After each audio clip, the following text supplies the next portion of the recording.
के हाथरस में मंगलवार को एक बड़ा हादसा हुआ जिसमें 100 से ज्यादा लोगों की मौत हो गई है। वहीं कई लोग अभी भी हॉस्पिटल में भर्ती हैं। ये हादसा भोले बाबा के सत्संग के दौरान हुआ। सत्संग के दौरान भगदड़ मच गई, जिसके बाद लोग एक दूसरे के ऊपर गिरते चले गए। मीडिया रिपोर्ट के मुताबिक कुचले जाने से इतनी सारी मौतें हुई हैं। हाथरस के इस हादसे पर अखिलेश यादव का बयान सामने आया है। अखिलेश यादव ने यूपी सरकार पर सवाल उठाए हैं और पूछा है कि इतने बड़े पैमाने पर इतने लोगों की जान कैसे चली गई, आखिर सरकार क्या कर रही थी। हम लोग सदन में थे उस समय जानकारी मिली कि इस तरह का हादसा हुआ है। सवाल ये कि इतने बड़े पैमाने पे इतने लोगों की जान जाना, आखिरकार सरकार क्या कर रही थी, और सरकार की जानकारी में होने के बाद भी इतनी बड़ी घटना हो जाए, बहुत दुखद है। सरकार की जिम्मेदारी बनती है कि अगर किसी आयोजन में इतने लोग इकट्ठे हो रहे हैं या इतने लोग आने वाले हैं, तो आखिरकार उनकी सुरक्षा, उनकी व्यवस्था के लिए सरकार ने क्या किया, ये सबसे बड़ा प्रश्न लगता है। लेकिन चूक कैसे हो जाती है, बार बार ऐसी घटना होती है। देखिए, जब तक आप किसी आयोजन पे शुरुआत में से लेकर के अंत तक ध्यान नहीं देंगे तो ऐसी घटना ही होंगी। इसके लिए जिम्मेदार अगर कोई है तो वहाँ सरकार जिम्मेदार है। मरने वालों की मदद हो, उनके परिवार के लोगों का पूरा इंतजाम हो। जो अगर घायल हैं, जिनको इलाज की जरूरत है, हमें उम्मीद है कि सरकार उनका इलाज अच्छा कराएगी। अखिलेश यादव के बाद हादसे पर डिम्पल यादव का भी बयान सामने आया। डिम्पल यादव ने कहा कि पीड़ित के परिवार वालों के साथ हमारी संवेदनाएं हैं। साथ ही डिम्पल यादव ने योगी सरकार से सख्त एक्शन की मांग की है।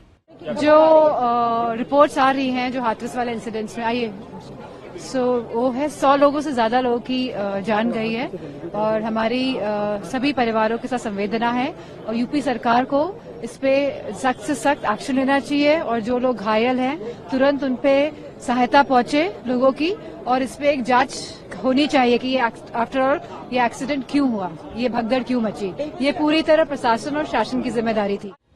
वहीं हादसे के बाद योगी सरकार भी एक्शन मोड में आ गई। हाथरस घटना पर सीएम योगी ने कमेटी गठित की। एडीजी आगरा और कमिश्नर अलीगढ़ के नेतृत्व में इस कमेटी ने पूरे मामले की जांच रिपोर्ट सीएम योगी को भेजी है। साथ ही 3 मंत्री संदीप सिंह, असीम अरुण और चौधरी लक्ष्मी नारायण भी कैंप कर रहे हैं। तो बताते हैं कि जब सत्संग के प्रवचनकर्ता वहां से मंच से उतर रहे थे तो उनकी तरफ अचानक भक्तों की भीड़ उन्हें छूने के लिए उधर जा रही थी और सेवादारों के द्वारा रोकने पर यह हादसा वहां पर घटित हुआ। इस पूरे मामले की जांच के लिए हम लोगों ने एडिशनल डीजी आगरा की अध्यक्षता में मंडलायुक्त अलीगढ़ को शामिल करते हुए एक टीम बना करके उन्हें अविलंब रिपोर्ट उपलब्ध कराने के लिए कहा है। घटना को देखते हुए प्रदेश के मुख्य सचिव और डीजीपी वहीं पर कैंप कर रहे हैं। प्रदेश सरकार के 3 मंत्री चौधरी लक्ष्मी नारायण जी से संदीप सिंह जी से असीम अरुण जी, ये तीनों लोग वहां पर घटना स्थल पर ही कैंप करके घायलों को उपचार आदि की व्यवस्था में लगे हुए हैं। भोले बाबा कौन है ये भी आपको बता देते हैं। भोले बाबा का असली नाम सूरजपाल है। वो एटा के रहने वाले हैं।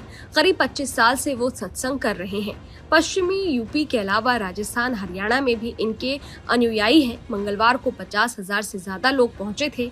हादसे के बाद से बाबा फरार हैं। आपको बता दें कि प्रत्यक्षदर्शियों के अनुसार सत्संग के बाद श्रद्धालु बाबा के काफिले के पीछे उनकी चरण